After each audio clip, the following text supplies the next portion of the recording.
Retro கதையை ஏன் தேர்ந்தெடுத்தாருங்கிறது ஒரு கேள்விக்குறியா இருக்கு. இதுக்கு முன்னாடி பாருங்க, சூர்யா கேரியர்ல கங்குவா அது ஒரு பெரிய டிசாஸ்டர், அதாவது மிகப்பெரிய தோல்வி படம். இதாவது சூர்யா லைஃப் கேரியர்லேயே ஒரு பெரிய தோல்வி படம். கேளுங்க, சிங்கம் 3 வந்ததுக்கு அப்புறம் கிட்டத்தட்ட 13 வருஷ இடைவேளையில் ஒரு தியேட்ரிக்கல் ஹிட் சூர்யாவுக்கு வரவே. இதோட வசூல் அப்படின்னு நம்ம எடுத்துக்கிட்டோம்னா அதாவது கங்குவாவை விட கம்மியாக தான் பண்ணியிருக்கு ஃபர்ஸ்ட் டே கலெக்ஷன், அப்படி தான் சொல்லணும். இப்போ செகண்ட் டே தேர்ட் டே கலெக்ஷன்லாம் பார்த்தீங்கன்னா வர தகவல்லாம் கேட்குறதுக்கு வேறு மாதிரி இருக்குது. அதாவது சரிவு. இந்த ரஜினி, விஜய், அஜித்தே அவ்வளோ பெரிய கலெக்ஷன் கொடுத்துருக்காங்களா அப்படின்னா கிட்டத்தட்ட 700-750 கோடிக்கு தாண்டி கிடையாது. தமிழ் இண்டஸ்ட்ரியில் அப்படி ஒரு பாக்ஸ் ஆஃபீஸ் ரெக்கார்ட் கிடையாது. அப்படி இருக்கும் இப்போ அடுத்த படம் வெற்றி பண்ணலான்னு ரெடியாக இருக்கிறாரு. சூர்யா ஏதோ ஒரு தயக்கம் காட்டுறாரு. பவுண்ட் ஸ்கிரிப்ட் கொடுங்க, அதை கொடுங்கன்னு கேட்குறாரு. வெற்றிமாறன் சினிமா விமர்சகர், ஆஸ்கார் மூவிஸ் தயாரிப்பாளர் பாலாஜி பிரபு சார் நம்மளோட இணைஞ்சிருக்காரு. வணக்கம் சார். வணக்கம் சார். இப்போ ரெட்ரோ திரைப்படம் வெளியாக இருக்குது. 2 விதமான விமர்சனங்களும் ஒரு பக்கம் வந்துகிட்டு இருக்கு. இப்போ பப்ளிக் ஆடியன்ஸு ஒருத்தர் வருவாங்க பாருங்க, அவங்க பார்த்தீங்கன்னா படம் எதிர்பார்த்த அளவுக்கு இல்லை, சூர்யா அவர்கள் எனக்கு ரொம்ப பிடிக்கும், ஆனால் ஏன் இந்த படத்தை அவர் தேர்ந்தெடுத்தார் அப்படின்னு சொல்லிட்டு போகிறாங்க. அடுத்தது இந்த படத்தோட கலெக்ஷன் எப்படி போயிட்டுருக்கு. இப்போ வெற்றிமாறன் திரைப்படமும் பார்த்தீங்கன்னா இந்த படத்தோட ரிசல்ட்டால் தள்ளி போகுது அப்படிங்கிற மாதிரிலாம் சொல்கிறாங்க. என்ன நடக்குது சார் தமிழ் சினிமாவில்? அதாவது சூர்யா ஏன் இப்படி பண்ணுறாருன்னு தெரில, சூர்யாவுக்கு என்ன ஆச்சுன்னு தெரில. அதாவது முதல்ல ஆரம்பத்துலேருந்தே நம்ம இதை பற்றி பேசணும் அப்படின்னா, கார்த்திக் சுப்பராஜ் அவர் நல்ல இயக்குனர் தான், அதில் ஒன்றும் சந்தேகமே கிடையாது. பேட்டை, ஜிகர்தண்டா, XX பல படங்கள் வெற்றி படங்கள் கொடுத்துருக்காரு. வேறு மாதிரியா படங்கள் சொல்லக்கூடிய கதைகளை வேறு மாதிரியா சொல்லக்கூடிய ஒரு இயக்குனர் தான். தமிழ் ஆடியன்ஸ்ட்டு நிறைய ரசிகர்களும் கார்த்திக் சுப்பராஜுக்கு இருக்காங்க.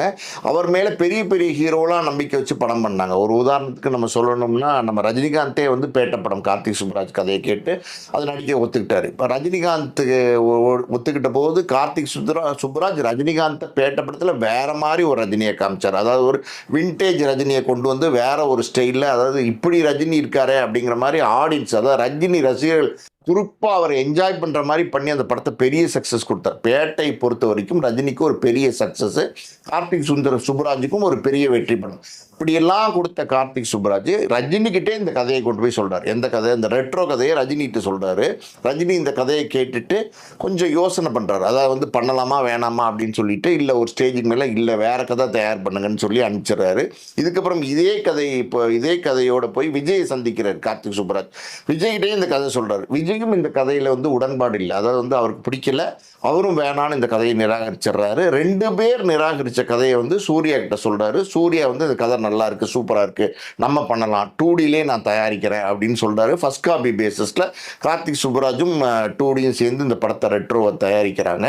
நீங்கள் முதல்ல ஒரு விஷயத்தை புரிஞ்சுக்கணும். அதாவது ரஜினி ஒரு சூப்பர் ஹீரோ, அப்புறம் விஜய் ஒரு சூப்பர் ஹீரோ. இவங்க 2 பேருமே இந்த கதையை வேணான்னு சொல்லியிருக்காங்கன்னா அப்போ இந்த கதைக்குள்ளே ஏதோ ஒரு மைனஸ் இருக்குது. என்னமோ ஒரு மைனஸ் இருக்குன்றத அவங்க முதல்ல உணர்ந்திருக்கிறதுனால தான் அவங்க வேணான்னு தவிர்த்திருக்காங்க இந்த கதையை சூர்யா தேர்வு செய்கிறதுக்கு முன்னாடி பல கோணங்களில் யோசிச்சிருக்கணும். அதாவது இது சரியா, நம்மளோட முடிவு இது சரியாக வருமா, இந்த மாதிரி ஆலோசனைகள்லாம் அவருக்குள்ளே இருந்திருக்கும். ஆனால் இருந்தும் ஏன் இப்படி ஒரு ரெட்ரோவை தேர்ந்தெடுத்தார், ரெட்ரோ கதையை தேர்ந்தெடுத்தார் கார்த்திக் சுப்பராஜ்? நம்ம முதல்ல சொன்ன மாதிரி நல்ல இயக்குனர் தான். ரெட்ரோ கதையை ஏன் தேர்ந்தெடுத்தாருங்கிறது ஒரு கேள்விக்குறியா இருக்கு.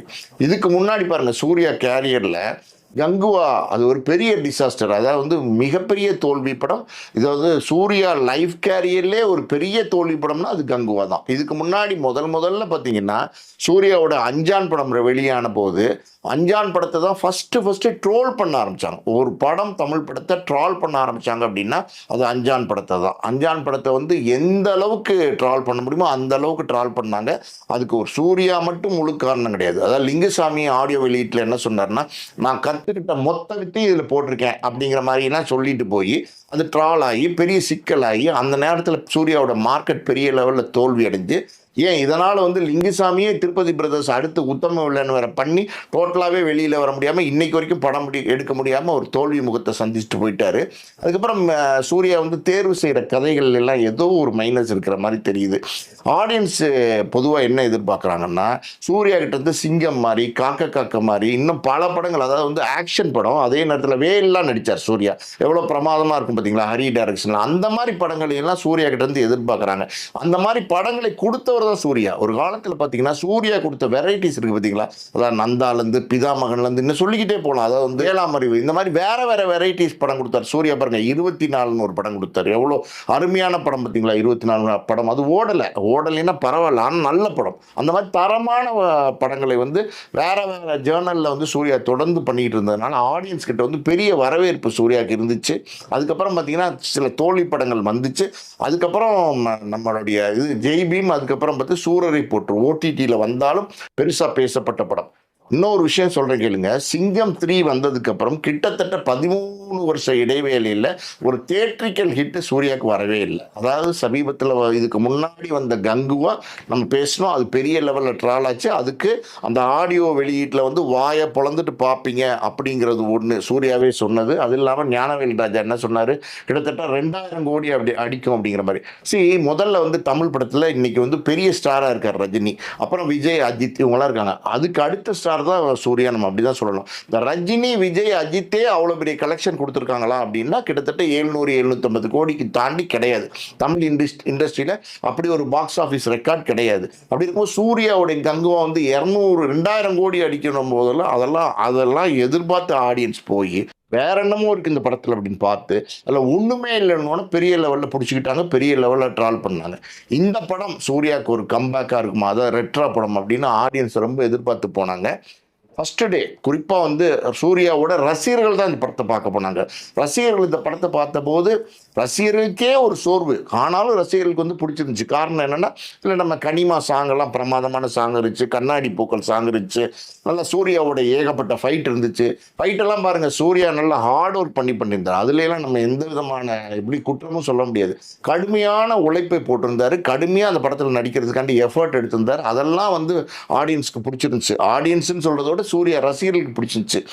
நல்லா இருக்கு படம் அப்படின்னு சொன்னாங்க. ஒரு சாரர் வந்து இல்லை நல்லா இல்லை படம் அப்படின்ற மாதிரி சொன்னாங்க. இது வந்து எப்படின்னா டிவைடட் ஒப்பீனியன். எப்போவுமே டிவைடட் ஒப்பீனியன் வந்துருச்சுன்னா ஒரு 2 நாள் அது ஓடினா தான் எந்த ஒப்பீனியன் ஸ்ட்ராங்காக நிற்குதுன்னு சொல்லி பார்ப்பாங்க. இப்போ டிவைடட் ஒப்பீனியனை வந்து இப்போ பொதுமக்கள், அதாவது வந்து அடுத்தடுத்த நாள் பொதுமக்கள் வந்து பார்க்கும்போது இப்போ என்ன சொல்கிறாங்க, படம் நல்லா இல்லை அப்படிங்கிறாங்க. படம் நல்லா இல்லைன்னு சொல்றதுக்கு காரணம் என்ன அப்படின்னா, பொதுமக்களோட இந்த படம் கனெக்ட் ஆகலை, இந்த கதை கனெக்ட் ஆகலை. என்ன கனெக்ட் ஆகலை அப்படின்னா, ஆரம்பத்தில் பார்த்தீங்கன்னா ஒரு குழந்தைய ஒரு வளர்ப்பு தந்தையை அவர் எடுத்து வளர்க்குறாரு. அந்த வளர்ப்பு தந்தையா இருக்கிறவர்கிட்ட அவர் சூர்யாவை வெறுப்போடு தான் வளர்க்குறாரு. அவர் சூர்யா மேலே பாசம் இல்லை, எல்லாமே அவங்க ஆல்ரெடி காமிச்சா கூட, அதாவது ஒரு நேச்சுரலாக ஒரு ஃபீல் ஒன்று இருக்கும் பார்த்தீங்களா. ஒரு அப்பா, ஒரு வளர்ப்பு தந்தை, என்னதான் வளர்ப்பு தந்தை மேலே, வளர்ப்பு மகன் மேலே வந்து அவருக்கு ஒரு வெறுப்பு இருந்தால் கூட உள்ளுக்குள்ளே ஒரு பாசம் இருக்குங்கிற மாதிரி ஒரு சீன் தந்தைக்காது. இல்லை தந்தை இப்படி பண்ணுறாரு, நமக்கு தந்தை மேலே ஒரு பாசம் இருக்குங்கிற மாதிரி ஒரு சீன், ஒரு எப்படி சொல்கிறது, ஒரு நெருக்கமான ஒரு சீன் இருக்கா பார்த்தீங்கன்னா, அப்படி ஒரு சீனே கிடையாது. அந்த மாதிரி ஒரு சீன் வச்சுருந்தீங்கன்னா நீங்கள் வந்து இந்த படத்தில் வந்து அந்த எப்படி சொல்கிறது, 2 பேருடைய உறவு இருக்குது பார்த்தீங்களா, அதை வந்து நம்ம பலப்படுத்தலாம். அவர் வந்து ஒரு தங்க மீன் என்னமோ தேடுறாரு, அவர் தங்க மீன் எங்கேயோ அனுப்பிச்சாராம், அதை சூர்யா அனுப்பிச்சாராம். அந்த சூர்யா அனுப்பிச்சிருச்சுல அங்கே ஃபாரினில் போய் ஓப்பன் பண்ண பார்த்தா மீனுக்கு பதில் கருவாடு இருக்கான். எத்தனை படத்தில் பார்த்துட்டோம் இந்த மாதிரி சீன்லாம். அந்த தங்க மீன் தேடுற சீனெல்லாம் இருக்குது பார்த்தீங்களா. குருன்னு ஒரு படம் வந்துச்சு, கமலஹாசன் படம். அந்த படத்துலேயே பார்த்தீங்கன்னா ஒரு தங்க மீன் ஒன்று இருக்கும், அது பெரிய விலை உயர்ந்த மீன். அந்த மீனை வந்து ஒரு மியூசியத்தில் போய் கொள்ளையடிக்கணும். அதுக்கு ஏகப்பட்ட அதாவது கரண்ட் ஷாக் அது இதுன்னு இருக்கும். எல்லாத்தையும் மீறி ஆகாயத்திலே போய் கமல் போய் அந்த மீன் அப்படியே தூக்கி எடுப்பார். அந்த மாதிரிலாம் பிளான் பண்ணி நிறையா இன்டெலிஜென்ட்டான சீன்ஸ் எல்லாம் வந்து பல படங்களில் இதுக்கு முன்னாடி கிட்டத்தட்ட 40 வருஷத்துக்கு முன்னாடி சொல்லிட்டாங்க. இன்னும் 40 வருஷம் கழிச்சும் சூர்யாவை மட்டும் நம்ம இந்த இடத்துல குறை சொல்ல முடியாது. ரஜினி, விஜய், கமல், அஜித் எல்லா மாஸ் ஹீரோஸும் நடிக்கிற படங்கள் என்ன பண்ணுறாங்கன்னா, ஒரு கள்ளக்கடத்தல் அப்படிங்கிற மாதிரியான ஒரு சீனோ, இல்லைன்னா ஒருத்தன் பழி வாங்கணும் அப்படிங்கிற மாதிரியான ஒரு சீனோ, இதையே தான் மையக்கருவாக வச்சு போகிறாங்க. இப்போ நம்ம படத்தை பொறுத்த வரைக்கும் சூர்யா வந்து ஒரு ரவுடியின் கீழ் வளர்கிற ஒரு பையன். பூஜா ஹெக்டே வந்து லவ் பண்ணுறாரு. பூஜா ஹெக்டே சொல்கிறாங்க, இந்த ரவுடிசம்லாம் விட்டுட்டு நீ வா, நான் உன்னை திருமணம் செஞ்சுக்கிறேன்னு சொல்கிறாங்க. இவர் பூஜா ஹெக்டே காண்டி எல்லாத்தையும் விட்டுட்டு இங்கே ரவுடிசம்லாம் விட்டுட்டு கல்யாணம் பண்ண வராரு. அந்த இடத்துல பார்த்தீங்கன்னா அவங்க அப்பா தங்க மீன் எங்கே அப்படின்னு கேட்டு வந்து சூர்யாட்ட தொந்தரவு பண்ணுறாரு. சூர்யா சொல்ல முடியாதுன்னு சொல்கிறாரு. சொல்ல முடியாதுன்னு சொன்னதுனால என்ன பண்ணுற, ஒரு ஸ்குவாட் எடுத்து பூஜா ஹெக்டே வெட்ட போறார். இதான நடந்துச்சு. பூஜா ஹெக்டே யாரு? சூர்யாவோட காதலி. இப்போ சூர்யாவுடைய காதலியை காப்பாத்துறதுக்காண்டி சூர்யா வந்து தகப்பனோட கையை வெட்டுறார். ஓகேவா? வெட்டும் போது அவர் அந்த பக்கம் சரிஞ்சு விழுந்துடுறாரு. இந்த இந்த இடத்துல வந்து அந்த காதலி என்ன ஸ்டாண்ட் எடுக்கணும்? அதாவது வந்து நமக்காண்டி தானே இந்த இந்த கையே வெட்டினாரு, நம்மளை காப்பாத்துறதுக்கு தானே வெட்டினாரு அப்படின்னு அவர் மேல ஒரு நல்ல எண்ணம் வந்திருக்கணுமா? இல்ல வந்து இவர் அடிதடியே விட மாட்டாரு, இவர் என்னதான் இருந்தாலும் அதுல இருந்து வெளியில வர மாட்டாரு அப்படின்னு சொல்லிட்டு அவங்க வந்து அவரை விட்டு போவாங்களே? இதெல்லாம் வந்து லாஜிக்காவே இல்லை. இது அதாவது இந்த மாதிரி சில விஷயங்கள் வந்து பார்த்தீங்கன்னா, உணர்வுபூர்வமாவும் கனெக்ட் ஆகாம இருந்தது. என்ன கேட்டீங்க அப்படின்னா, ஃபர்ஸ்ட் ஹாஃப் கூட வந்து பார்த்தீங்கன்னா, இந்த டீனேஜ் பசங்க இவங்களெல்லாம் வச்சு கொஞ்சம் நீங்க கவர் பண்ணி ஏதோ கொஞ்சம் தேத்தி கீத்தி கொண்டு போனாலும், இல்ல இல்ல அந்த அந்த ஆர்த்தி சந்தனக்கட்டை அதெல்லாம் போட்டு அந்த கண்ணாடி பூக்கள் சாங்லாம் போட்டு டீனேஜ் பசங்களுக்கு பிடிச்சிச்சு.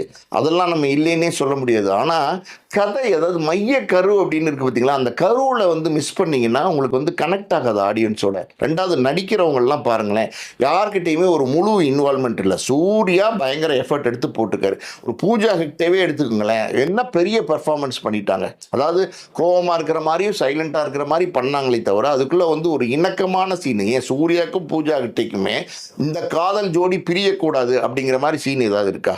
இல்லை. அப்புறம் சூர்யாவை கையை வெட்டினதுக்காண்டி கொண்டு போய் ஜெயிலில் போட்டுறாங்க. ஜெயிலில் போட்டதுக்கப்புறம் ஜெயிலிருந்து சூர்யா வந்து வேற ஒரு, எப்படி சொல்றது, போலீஸ் ஆஃபீஸர், நீங்கள் வேற ஒரு கண்ட்ரிக்கு உன்னை அனுப்பிச்சிடறோம் போறியா அப்படிங்கிறாரு. இதெல்லாம் நடக்கிறவே விஷயம் கிடையாது. விட்டுறாங்க சூர்யாவை. நம்ம எப்படி விற்க முடியும்? அதாவது வந்து இதெல்லாம் நடக்குமா? அதெல்லாம் வந்து எப்படின்னா, ஒரு நீங்கள், நான் ஒன்று சொல்கிறேன் கேளுங்க, 200 கோடி அந்த மாதிரி பணம் போட்டு எடுக்கிறீங்க, 250 கோடி அந்த மாதிரி பணம் போட்டு எடுக்கிறீங்க. இந்த மாதிரி அபத்தமான இந்த காமிக்ஸில் சின்ன பசங்க கூட பார்த்து ரசிக்க மாட்டாங்க. அப்படிப்பட்ட விஷயங்களை நீங்கள் கதையில் சொல்லி ஒரு பெரிய ஹீரோ வச்சு நீங்கள் பண்ணும்போது, கார்த்திக் சுப்ராஜ் மாதிரி ஒரு இயக்குனர் எப்படி இந்த மாதிரி வந்து லாஜிக் பார்க்க வேண்டாம், அதாவது வந்து எப்படி சொல்கிறது, நம்ம குட் பேடகளையே எடுத்துக்கோங்களேன், லாஜிக் இல்லை, லாஜிக் இல்லாமல் ஒரு மேஜிக் பண்ணிட்டு போயிட்டாங்க. அந்த மாதிரி ஏதாவது பண்ணியிருந்தா கூட ஆடியன்ஸுக்கு பிடிச்சிருக்கும். ஆனால் எதுவுமே இல்லாமல், லாஜிக்கும் இல்லாமல், கதையோட்டும் இல்லாமல், கதையில் ஒரு இருக்கவும் இல்லாமல் அப்படியே காமிச்சு அங்கேருந்து வித்துடுறாங்க. விற்கிறவர் நடுவுலே தப்பிச்சு போய் ஒரு போட்டில் ஏறி கூட ஜெயராம வேற கூட்டிகிட்டு போய் எல்லாரையும் கூப்பிட்டு போய் அங்கே வந்து சிரிப்பு டாக்டர்னு ஏதோ ஒன்று அங்கே போய் அந்தமானில் போய் பண்ணி அந்த இடத்துல இந்த பொண்ணை வந்து கண்டுபிடிச்சி, இந்த பொண்ணு வந்து கண்டுபிடிச்சா பரவாயில்ல, இந்த பொண்ணு இவர் முதல் ஷோ நடத்தும் போதே பின்னாடி பக்கமாக வந்துடுது. எங்கேயாவது தேடினாரா? எங்கேயாவது அதாவது ஒரு ஒரு காதலியை கண்டுபிடிக்க ஒரு இடத்துக்கு போயிருக்காரு. அப்போ இன்ட்ரெஸ்டிங்காக ஒரு 4 சீன் வச்சு இங்கே இருக்குமோ அங்கே இருக்குமோ அப்படிங்கிற மாதிரி ஒரு ட்ராவல் பண்ணி ஏதோ ஒரு கூட்ட நெரிசல்லையோ எங்கேயோ வந்து பார்த்துடுறாரு. பார்த்ததுக்கப்புறம் அவர் தொடர்ந்து போகும்போது மிஸ் பண்ணிடுறாரு. இப்படிலாம் கொண்டு வந்தீங்கன்னா உங்களுக்கு ஒரு ஆடியன்ஸ் கிட்ட ஒரு இன்ட்ரெஸ்ட் கிடைக்கும். நீங்கள் முதல்ல ஒரு ஷோ பண்ணுறாரு, அந்த ஷோ பண்ணும்போது பின்னாடியிலேருந்து அந்த அம்மா நடந்து வராங்க, இப்படி பக்கத்தில் தோழி இருக்காங்க, அந்த தோழிகிட்ட உட்காந்து பேசுகிறாங்க, பார்க்குறாங்க, உடனே எந்திரிச்சு போயிடுறாங்க. இவர் உடனே பார்த்துட்டு அந்த யார் ஜெயராம கூப்பிட்டு நீ கண்டினியூ பண்ணுன்னு சொல்லி அவர் பின்னாடி போகிறாரு. அபத்தமாக இருக்குது எல்லாமே. அவங்களுடைய காதல் ட்ராக்கு அதுவும் அபத்தம். அப்புறம் பாருங்க, ஒரு அம்மா இருக்காங்க, பைத்தியக்கார அம்மா.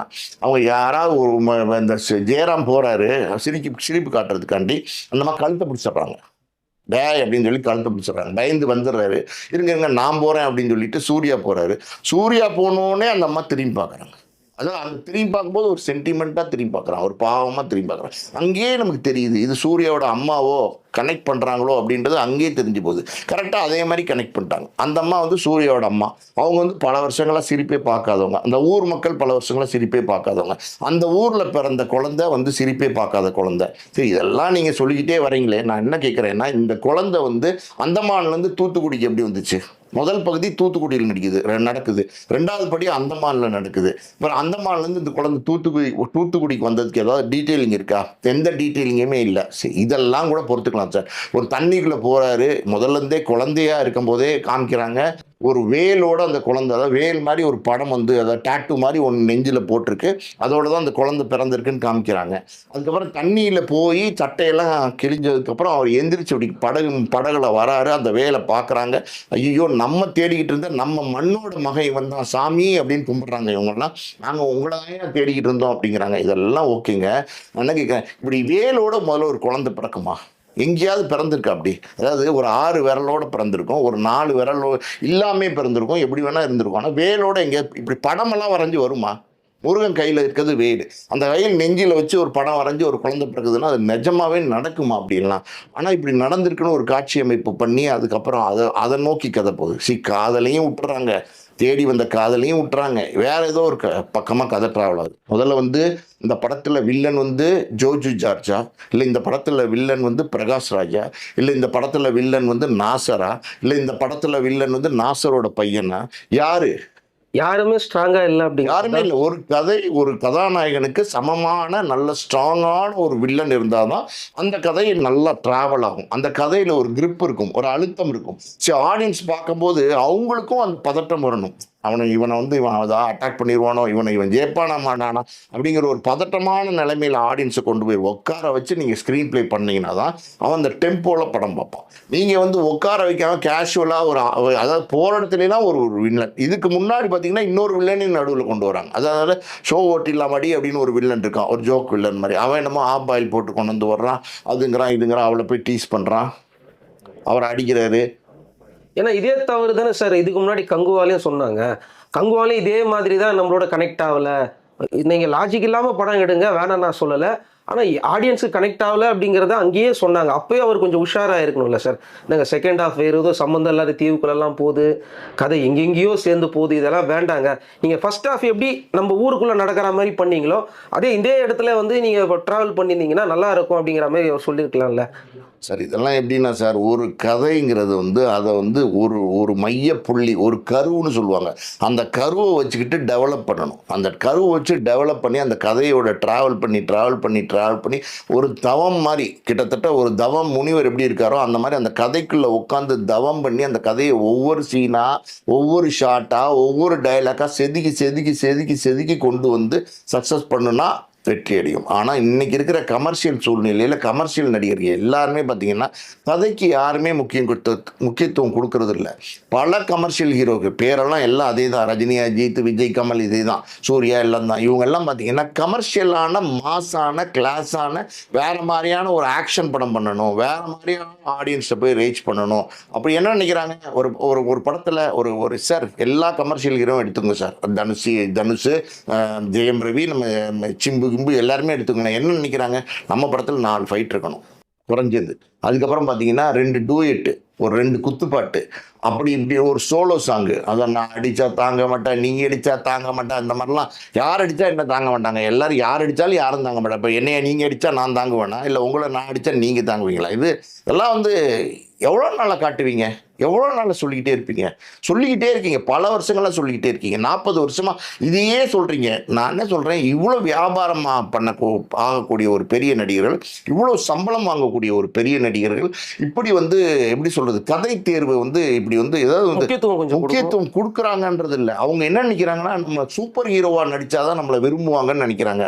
அது தப்பு. விரும்புவாங்க. நீங்கள் 10 பேர் அடிச்சிங்கன்னா ஏன் உங்களை விரும்புகிறான் அப்படின்னா, அதாவது வந்து ஆடியன்ஸ் பார்க்கும்போது ஒரு 30 பேர் ஒரு ஹீரோ அடிக்கிறார், ஒரு விஜய்னே வச்சுக்கோங்களேன், 30 பேர் அடிக்கிறார் அப்படின்னும் போது பார்த்து கைதட்டுறான், தலைவா தளபதி அப்படின்னு கைதட்டுறான். காரணம் என்ன தெரியுமா, இவனால் ரியல் லைஃப்பில் அந்த மாதிரி செய்ய முடியாது. அதை வேற ஒருத்தர் செய்கிறான்னும் போது பிரமாதம், நம்ம தலைவர் வேற அப்படின்னு நினைக்கிறான். ஆனால் அதையே நீங்கள் இன்னும் 150 பேரை கொண்டு வரீங்க. 150 பேரை கொண்டு வந்து எல்லாரும் தப்பு 4 பக்கமும் வந்து ஓடி வராங்க. ஓடி வரும்போது 4 பக்கமும் வந்து இவர் அடிக்கிறாரு, இவர் மேலே எந்த அடியுமே படாது. ஆனால் எல்லாருமே மற்றவங்க 150 பேரும் தொப்புன்னு கீழே விழுந்து கிடப்பாங்க. அவர் வந்து நடந்து போவார், ஃபைட்டை முடிச்சுட்டு பின்னாடி ஒரு பிஜிஎம் போடுவாங்க. எத்தனை நாளைக்கு இப்படி எடுப்பீங்க? சார் இந்த படத்துடைய வசூல் என்ன பண்ணியிருக்குது சார்? ஆக்சுவலாக கங்குவா கிட்டையாவது வந்துச்சா? அப்படி இல்லைன்னா அடுத்தது வெற்றிமாறன் படத்துக்காக தான் எல்லாருமே சொல்கிறாங்க சூர்யா அவர்கிட்ட, சார் இந்த மாதிரி மோசமான படங்கள்லாம் பண்ணுறீங்க, வெற்றிமாறன் அவர்கிட்ட பேசி முதலே இந்த படத்தை நீங்கள் ஸ்டார்ட் பண்ணியிருந்தீங்கன்னா சூர்யாவோட லெவலே வேறு வந்திருக்கும்ல சார்? இல்லை, இந்த படத்தோட வசூல் அப்படின்னு நம்ம எடுத்துக்கிட்டோம்னா, அதாவது வந்து கங்குவாவை விட கம்மியாக தான் பண்ணியிருக்கு ஃபர்ஸ்ட் டே கலெக்ஷன், அப்படி தான் சொல்லணும். இப்போ செகண்ட் டே தேர்ட் டே கலெக்ஷன்லாம் பார்த்தீங்கன்னா வர தகவல்லாம் கேட்குறதுக்கு வேறு மாதிரி இருக்குது. அதாவது வந்து சரிவை நோக்கி போயிட்டுருக்கு இந்த படம் கலெக்ஷன் வைஸ். இன்னொரு விஷயம் சொல்லிட்டு கேளுங்க, இது கூடவே வந்துச்சு பார்த்தீங்களா, அதாவது வந்து டூரிஸ்ட் ஃபேமிலி, அந்த படம் வேற லெவலில் பேசப்படுது, வேற லெவலில் ஓடிக்கிட்டு இருக்கு. எந்த தேட்டர்லையுமே உங்களுக்கு டூரிஸ்ட் ஃபேமிலிக்கு டிக்கெட் கிடையாது. அது என்ன படம், ஆக்ஷன் படமா, இதே மாதிரி 10 குத்துப்பாட்டு இருக்கா, இல்ல 10 ஃபைட் இருக்கா, இல்ல பஞ்சு டைலாக் இருக்கா, என்ன 100 கிலோ என்னமோ வெயிட் அடிச்சா சிங்கத்துல சொல்லுவாரு, சிங்கம் என்னது 100 கிலோ வெயிட்டா என்னமோ சொல்லுவாரு, எனக்கு ஓங்கி மறந்து அடிச்சா போச்சு. 1.5 டன். ஓங்கி அடிச்சா 1.5 டன் வெயிட் அந்த மாதிரி டைலாக் இருக்கா, என்ன இருக்கு, ஒண்ணுமே இல்ல, ஒண்ணுமே இல்ல. பஞ்ச் டைலாக் இல்ல, ஒண்ணுமே இல்ல. சசிகுமாரும் சிம்ரனும் நடிச்சு ஒரு ரெண்டு சின்ன பசங்க ஒரு அகதியா இலங்கையில இருந்து வர்றாங்க. அவங்க இங்க என்ன சிக்கல், அங்க ஒரு அவங்க தூக்கி போடுற ஒரு குப்பையில என்ன ஒரு பாம்பு வெடிக்குது, அதனால என்னென்ன பிரச்சனைகள் நடக்குது, எப்படி அவங்க தேடுறாங்க, இதை வந்தவன ஒரு போலீஸ்காரன் சரி பரவாயில்ல போங்கன்னு இறக்கப்பட்ட நாட்டுக்குள்ள விட்டா அவனுக்கு என்ன பிரச்சனை வருது, இவங்க ஏன் தேடுறாங்க. எவ்வளோ அழகா ஒரு கதையமைப்போட முதல் காட்சியிலேருந்து கடைசி காட்சி வரைக்கும் பார்க்குற மாதிரி, ரசிக்கிற மாதிரி, காமெடியெல்லாம் பண்ணி சிரிக்கிற மாதிரி அது பண்ணியிருக்காங்க. சரி, யோகி பாபு காமெடின்னு கிடையாது, அவர் பண்ணுற காமெடி இங்கே சிரிக்கிற மாதிரி இருக்குது. அந்த மாதிரிலாம் படம் பண்ணியிருக்கிறாங்களே, ஏன் அந்த மாதிரி படங்கள் பண்ணக்கூடாது. சரி, உங்களுக்கு வியாபாரங்கள் பெருசு, உங்களுக்கு சம்பளங்கள் பெருசு, எல்லாமே நான் ஒத்துக்கிறேன். நான் என்ன சொல்கிறேன்னா, உங்களுக்கு தேவையான பஞ்ச் டைலாக், உங்களுக்கு தேவையான 4 பாட்டு, இல்லைன்னா உங்களுக்கு தேவையான 5-6 ஃபைட்டு, அப்புறம் வந்து நீங்கள் ஒரு 150 பேர் அடிக்கணும் இல்லையா, அடிங்க. அப்புறம் ஹெலிகாப்டர்லேருந்து குதிக்கணும், குதிங்க. அதுக்கப்புறம் பார்த்தீங்கன்னா இந்த பில்டிங்லேருந்து அந்த பில்டிங் 200 மீட்டருக்கு மேலே இருக்கும், அதில் நீங்கள் தாவுவீங்க, என்னென்னமோ பண்ணீங்க, மேலே தாவீங்க, கீழே தாவீங்க. இந்த குரங்கு வித்தியெல்லாம் நீங்கள் பண்ணுங்க, பண்ண வேணான்னு சொல்லலை. அதோட ஒரு கதை வச்சுக்கணும். அந்த காலத்தில் வந்த படம் இருக்கு இல்லையா, முரட்டுக்காலைன்னு ஒரு படம் வந்துச்சு, அதுவும் கமர்ஷியல் படம் தான். சகலகலா வல்லவன் ஒரு வந்துச்சு, அதுவும் கமர்ஷியல் படம் தான். பில்லாவும் கமர்ஷியல் படம் தான். பல படங்களை நம்ம இப்படி உதாரணமே சொல்லிக்கிட்டே போகலாம். அந்த மாதிரி கதையோட படங்கள் கொடுங்க அப்படின்னு தான் நம்ம சொல்றோம். ஆனா அதெல்லாம் சலிப்பு தட்டாம அடுத்தடுத்து போயிட்டே இருக்கும் அந்த படங்கள்லாம். இன்னைக்கு போட்டா கூட பார்க்கலாம் நம்ம. வில்லாங்கிற படம், அதாவது வந்து ரஜினிகாந்தும் ஸ்ரீபிரியாவும் நடித்த படம். அதே காட்சி நூலை வந்து அறுத்து விட்டுருவாங்க. அதாவது மாடியில் வந்து தொங்கிட்டு ஏறி வரும்போது நூலை வந்து அறுத்து விடுவாங்க. அந்த காட்சி இப்போ வந்து நயன்தாராவும் அஜித்தும் நடித்து கிட்டத்தட்ட அந்த படம் வந்து இந்த படம் வந்து 30 வருஷத்துக்கு முன்னாடி வந்த படம். அது இப்போ வந்து அஜித்துக்கு ஒரு பெரிய பேரை கொடுத்துச்சா இல்லையா. காரணம் என்னென்னா, உள்ளுக்குள்ள ஒரு கதை இருந்துச்சு. ஒரு ஒரு ஒரு ஸ்மெக்லர் அவனை கொண்டுடுறாங்க, அவனை மாதிரியே இருக்கிற ஒருத்தர், அதாவது வந்து நான் என்ன ஜர்தா பீடா போட்டா அப்படின்னு ஒரு மனோரமாவோட டான்ஸ் ஆடிட்டு இருக்கிறவன், என்ன பாட்டுக்கு வெத்தலையை போட்டேன்டி, அந்த பாட்டெல்லாம் பாருங்க, அப்படி போட்டு டான்ஸ் ஆடி இருக்கணும். போலீஸ் ஆஃபீஸ் பார்க்குறாரு, இவனை மாதிரியே இருக்காரு. இவனை வச்சு இந்த கூட்டத்தை பிடிக்கணுங்கிறதுக்காண்டி ஒரு பிளே, அதுக்குள்ளே இவரை கொண்டு வந்து வச்சு எப்படி இருக்கு பாருங்க கதை. எதுவுமே இல்லையே. புது ட்ரீட்மெண்ட் கொடுத்துருந்தாங்க அந்த படத்துக்கு. எதுக்கு? புது ஸ்கிரீன் பிளே மாதிரி ஒரு பண்ணி அதை இடத்தெல்லாம் மேக்கிங் எல்லாம் நல்லா கொஞ்சம் ஏற்றி. எந்த படத்துல? பில்லா திரைப்படத்தில், அஜித் நடிச்ச திரைப்படம். ஆமாம்மா, புது ஸ்கிரீன் பிளே. இங்கே வருங்க, நீங்கள் ஒரு பழைய வீடை வாங்குறீங்கன்னாலும் உங்கள் இஷ்டத்துக்கு புதுப்பிப்பீங்களே. இந்த கலர் நம்ம இந்த ரூம் கடிச்சிக்கலாம், அந்த கலர் இந்த ரூம் கடிச்சிக்கலாம் அப்படின்னா கூட அந்த வீடு தான். புரியுது உங்களுக்கு? அதை நீங்கள் கொஞ்சம் அளவுபடுத்திக்கிறீங்களே தவிர, அந்த பேஸாக ஒரு விஷயம் இருக்குது பார்த்தீங்களா, அது வந்து இருக்கிறதுனால தான் படங்கள் ஓடுது. அந்த கதையமைப்பே இல்லாமல் பல படங்கள் ஓடிட்டு இருக்கு. ஏன் விக்ரமே வந்து பெரிய வெற்றி படமாக இருந்துச்சு, அந்த படத்தில் என்ன கதை இருக்குன்னு பெருசாக சொல்லுங்க. ஸ்கிரீன் பிளேல அது ஏதோ ஒண்ணுங்க, சில நேரங்களில் சில மேஜிக் வந்து கிளிக் ஆகும். இப்போ வந்து புஷ்பான்னு ஒரு படம் வந்து அவர் நடிக்கிறாருன்னா அதுக்குள்ள ஏகப்பட்ட எஃபர்ட்ஸ் வைக்கிறாரு. அல்லு அர்ஜுனை பொறுத்த வரைக்கும் புஷ்பா 1லே ஆகட்டும் 2லே ஆகட்டும் பாருங்க, ஒரு டான்ஸ் மூவ்மெண்ட்ல இருந்து அது இது வேற என்னவோ ஒரு வைப், மெனக்கெடுதல். அதே மாதிரி ஒரு வைப் தான் பார்த்தீங்கன்னா குட் பேட் அக்லியில் கொடுத்துருந்தாங்க. அட்லீஸ்ட் அந்த மாதிரியாவது எடுங்க. மொத்தமாகவே வந்து ஆடியன்ஸ் வந்து 3 மணி நேரம் இன்னொரு விஷயம், இந்த லென்த் இருக்குது பார்த்தீங்களா, இது வந்து 3 மணி நேரம், 3.5 மணி நேரம், 2.25 மணி நேரம். அதையும் தாண்டி இந்த படத்துக்கு அதுதான் மைனஸ். இது ஒரு 20 நிமிஷம், அரை மணி நேரம் இந்த படத்தை குறைச்சிருந்தீங்கன்னா இந்த படம் கொஞ்சம் ஒரு சுமாரான படமாவது இருந்திருக்கும். அதை நீங்கள் குறைக்காமல் நீங்கள் 2.25 மணி நேரம், 2 நிமிஷம் 2 மணி நேரம் 48 நிமிஷம் எடுக்கிறீங்க இந்த படத்தை. இது உட்காந்து ஆடியன்ஸ் பார்க்கணுமே, எல்லா வேலையும் விட்டுட்டு ஒரே இடத்துல உட்காரணுமே, உட்காரது கஷ்டம். இப்போ ஒன்றுமே இல்லை. இப்போ வந்து அந்த காலத்தில் எதுவுமே இருக்காது. இப்போ நம்ம ஒரு தேட்டருக்கு போனோம்னா 45 வருஷத்துக்கு முன்னாடி தியேட்டரை மட்டும் தான் நம்ம பார்த்தாகணும், ஆடியோ ஸ்க்ரீனை மட்டும் தான் நம்ம பார்த்தாகணும். இப்போ அப்படி இல்லை. உங்கள் கையில் செல்ஃபோன் இருக்குது, ஒருத்தர் சேட் பண்ணுறான், ஒருத்தன் பேசுகிறான், ஒருத்தர் இந்த ஸ்க்ரீனில் இது ஓடுறதை எடுத்து இன்னொருத்தனுக்கு அனுப்புகிறான், ஒருத்தர் இப்போ ஓடிக்கிட்டே இருக்கும்போது படம் மொக்கடாங்கிறான், ஒருத்தர் ஓடிட்டே இருக்கும்போது படம் நல்லா இருக்குங்கிறான். கான்சன்ட்ரேஷன்லாம் செல்ஃபோனில் வந்துருச்சு. இப்போ நீங்கள் ஒருத்தர் இப்போ வந்து 2.5 மணி நேரம் 3 மணி நேரம் உட்கார வைக்கணும் அப்படின்னா அதுக்கு ஏற்ற மாதிரி ரொம்ப தெளிவாக இருக்கணும் உங்களோட திரைக்கதை, உங்களுடைய எல்லா விஷயங்களும். அது இந்த படத்துல எல்லாம் இல்லவே இல்லை. அடுத்தது வந்து பார்த்தீங்கன்னா வெற்றிமாறனுடைய திரைப்படத்தை தான் அவர் கடைசியாக காப்பாற்றணும்னு சொல்கிறாங்க. இப்போ அதுவும் நடக்கலை, தள்ளி போகுது அப்படின்றாராம். இவர் பவுண்டட் ஸ்கிரிப்ட் விடுங்கன்னு சொல்கிறாரு. இதுக்கு முன்னாடி ஃபெயிலரான அவங்கக்கிட்ட பண்ணாத மாதிரி சரி, இவர் ஒரு நல்ல இயக்குனர் இல்லையா, இந்த படத்தில் நடித்தா கண்டிப்பாக சூர்யாவுக்கு ஒரு பெரிய ஒரு நேம் கிடைக்கும். ஏன் இந்த இடத்துல திரும்பவும் அதே தப்பு பண்றாருன்னு தோணும். இல்லை வாடிவாசல் ஆரம்பித்து கிட்டத்தட்ட 3 வருஷம் ஆச்சு. இருந்தாலும் வாடிவாசல் தொடங்குறதுல ஏதோ ஒரு தடை தாமதம் இருக்குது. அது என்னன்னு நமக்கு ஆக்சுவலி தெரியாட்ட கூட சூர்யா வந்து வாடிவாசல் கமிட் பண்ணிட்டாரு, அட்வான்ஸும் வாங்கிட்டாரு. வெற்றிமாறன் விடுதலை படத்தில் வந்து ஆல்ரெடி விடுதலை 1, 2 எடுத்து நீண்ட இடைவேளைக்கு அப்புறம் தான் அவர் அதுலேருந்து வெளியில் வந்தார். இப்போ அடுத்த படம் வெற்றிமாறன் பண்ணலான்னு ரெடியாக இருக்கிறாரு. சூர்யா வந்து ஏதோ ஒரு தயக்கம் காட்டுறாரு. பவுண்டட் ஸ்கிரிப்ட் கொடுங்க, அதை கொடுங்கன்னு கேட்குறாரு. வெற்றிமாறன் வந்து நல்ல சிறந்த இயக்குனர் தான். சூர்யா கேட்கறது எல்லாத்துட்டையும் கேட்கணும். சிவாட்டையும் கேட்கணும். கங்குவா கொடுத்த சிவாட்டையும் பவுண்டட் ஸ்கிரிப்ட் கொடுங்க, அது சரியில்லை இது சரியில்லைன்னு சொல்லணும். ஏன்னா தயாரிப்பாளரும் அவராக இருக்காரு. இங்கே முக்கியமாக பாருங்களேன், இப்போ கார்த்திக் சுப்புராஜ் வந்து ஒரு இயக்குனராக இருந்து அந்த படத்தை எடுத்து கொடுத்துட்டு போயிட்டாரு ஃபர்ஸ்ட் காப்பி பேசிஸில். அவர் அந்த லாபத்தோடு போயிட்டாரு. இனி அவருக்கும் சூர்யாவுக்கும் மறுபடியும் ஒரு படம் பண்ணுவாங்கன்னா, இப்போ குட் பேட் அக்லியும் ஆதிக்கும் அஜித்தும் வந்து படம் பண்ணுறாங்களே, அந்த மாதிரி கிடையாது. இது புரியுது உங்களுக்கு? இது வேற. இது ஒரு படம் தோல்வி அடைஞ்சிச்சுன்னா அப்படியே பிரிஞ்சிருவாங்க, அந்த கூட்டணி வந்து பிரிஞ்சிடும்.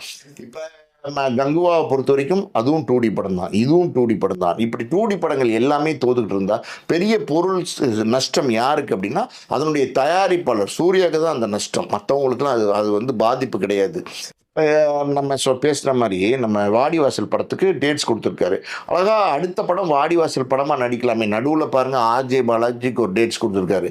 அது ஒரு படம் ஷூட்டிங் முடிகிற தருணத்தில் இருக்குது. ஸோ இதெல்லாம் வந்து கலந்து முடிவெடுக்கிறாரா, 4 பேரை இந்த கதைகளை கேட்க வச்சு இல்லை கன்சல்ட் பண்ணி முடிவு எடுக்கிறாரா, இல்லை கேட்குறவங்க இவங்களுக்கு ராங்கராங்க அட்வைஸ் பண்ணுறாங்களா, இல்லை இவரே தன்னிச்சையாக முடிவெடுக்கிறாரா இந்த கதை தேர்வில் அப்படின்னு தெரியல. நல்ல நல்ல கதைகளை தேர்ந்தெடுத்து தொடர்ந்து பல வெற்றி படங்களை கொடுத்துட்டு வந்த சூர்யா தொடர்ந்து பல தோல்வி படங்களை கொடுக்கறதுக்கு என்ன காரணங்கிறது, உள் காரணம் என்னங்கிறது நமக்கு புரியல. இருந்தாலும் அடுத்து வாடிவாசல் பண்ணி, அதாவது வந்து நல்ல படம், அதாவது ஒரு கிராமத்து மண் வாசனையோடு வரும் அந்த படம். அப்படி இருக்கும்போது அந்த மாதிரி படத்தில் சூர்யாவை விரும்புகிறாங்க. அந்த மாதிரி படத்தில் வெற்றிமாறன் படத்தில் பார்த்தீங்கன்னா, நான் சொன்னேன்ல இந்த மாதிரி பஞ்சு டைலாக்கு கிச்சு டைலாக்லாம் அதில் இருக்காது. அது கதையோட ஒரு ஆக்ஷனு, கதையோட ஒரு ஃபைட்டு, கதையோட ஒரு பாட்டு எல்லாமே சொல்லுவார் அவர். கதை சொல்லக்கூடிய ஒரு இயக்குனர் வெற்றிமாறன். அப்படி ஒரு இயக்குனரோட படத்தில் சீக்கிரமாக நடித்து அந்த படம் சீக்கிரமாக வெளிவந்து சூர்யாவோட மார்க்கெட் பெரிய லெவலில் வரணும் மறுபடியும். ஏன்னா சூர்யா வந்து நல்ல நடிகர். அதாவது என்னதான் நம்ம விமர்சனம் பண்ணாலும் படத்தை தான் விமர்சனம் பண்ணுறமே தவிர சூர்யாங்கிற நடிகரை நம்ம விமர்சனம் பண்ணல. சூர்யாங்கிற நடிகர் வந்து நல்ல ஒரு எப்படி சொல்கிறது, ஒரு மெத்தட் ஆர்டிஸ்ட் மாதிரி எந்த கேரக்டர் கொடுத்தாலும் அதை நடிக்கக்கூடிய ஒரு திறமையான நடிகர் அவர். இந்த இந்த இந்த இந்த எப்படி சொல்கிறது, இந்த தோல்வி முகத்திலேருந்து வெளியில் வந்து பல வெற்றி படங்களை கொடுக்கணும். அதுக்கு வாடிவாசல் முகாந்திரமாக இருக்கணும். இந்த வாசலை இவர் தானே சார் திறக்கணும். இனிமேலாவது திரும்ப அவரை போயிட்டு நம்ம ஒரு அழுத்தம் கொடுத்து நீ ஸ்கிரிப்ட் கொடுன்னு கேட்காம அவரை நம்பி பல பெரிய நடிகர்கள்லாம் கண்மூடித்தனமாக வந்திருக்கிறாங்க. எல்லாமே அவார்டு வாங்கியிருக்கு, நேஷனல் அவார்டு வாங்கியிருக்கு, ஒரு பெரிய பேர் எடுத்திருக்கு. நீங்கள் அங்கே காட்ட வேண்டியதை வந்து திரும்ப இங்கே காட்டும் போதோ இது இவருக்கு பின்னடைவு தானே சார். அதுதான் நம்ம சொல்கிறோம். இவரை யாரோ தவறாக இவரை வழி நடத்துகிறாங்களோ, நீ அவர்கிட்ட கேளு விடாமல் சொல்கிறது வந்து இயக்குனருக்கே ஒரு மாதிரி ஸ்ட்ரெஸ் ஆயிரும்ல சார். அதுக்கு சொல்கிறேன் நான். கண்டிப்பாக உண்மைதான். நம்ம தான் சொன்னோமே, அதாவது வந்து இந்த வாடிவாசல் வந்து சூர்யாவுக்கு ஒரு பெரிய வெற்றி படமாக இருக்கணும். ஆர்ஜே பாலாஜியோட படம் அது எப்படி இருக்குது, கதைக்களம் நமக்கு சரியாக தெரில. அது ஏதோ கோர்ட் சீனு, அதில் ஏதோ சாமியார் மாதிரியான வேடமும் ஏதோ ஒன்று சொல்கிறாங்க. ஒரு கன்ஃபியூஷன், அதாவது வந்து ஒரு தெளிவுரை இல்லாமல் இருக்குது அந்த கதையை நோக்கி. இருந்தாலும் இந்த வாடிவாசலும் வரப்போகிற ஆர்ஜே பாலாஜி படமும் சூர்யாவுக்கு வெற்றி படங்களாக அமையணும். சூர்யா தொடர்ந்து பல வெற்றி படங்களை கொடுத்து ஆடியன்ஸை மகிழ்விக்கணும். அதுதான் நம்மளுடைய ஆசையும். அவர் முதல்ல வந்து அந்த சூர்யா அப்படிங்கிற அந்த பழைய சூர்யாவாக மாறணும். அவர் இயக்குனர்களுடைய நடிகராக மாறணும். எதுக்காக நான் இதை சொல்கிறேன் அப்படின்னா, ஒரு மிகப்பெரிய நடிகர் வந்து சாமி படத்தில் நடிக்க வேண்டியது உங்களுக்கு தெரியும் நினைக்கிறேன். அந்த நடிகரும் தொடர்ந்து போய் அரிகிட்ட போயிட்டு இந்த மாதிரி ஸ்கிரிப்ட் கொடு பல முறை கேட்டதுனால அந்த படத்தையும் அவர் மிஸ் பண்ணார். இப்போ அவர் இன்னைக்கு மார்க்கெட்லேயே கிடையாது. ஆனால் அந்த படத்தில் விக்ரம் நடித்து பெரிய ஆள் ஆகிட்டார். அவர்கிட்ட போய் ஸ்கிரிப்ட் சொல்லுங்கள், அது எதுவுமே கேட்கல. ஸோ அதே தவிர திரும்பவும் இங்கே அவர் பண்ணக்கூடாது அப்படிங்கிறது தான் நம்மளுடைய ஆசையம்தான். தொடர்ந்து நம்ம வீடியோக்குள்ள அவங்க தரப்பும் பார்த்துக்கிட்டு இருக்காங்க. இதை பார்த்துட்டு பப்ளிக் என்ன சொல்கிறாங்க, இப்போ என்ன நிலவரம் அப்படிங்கிறத அவர் தெரிஞ்சுக்கிட்டு அடுத்தடுத்து ஹிட்டு கொடுக்கணுன்றதான் நம்மளுடைய ஆசை. நன்றி சார்.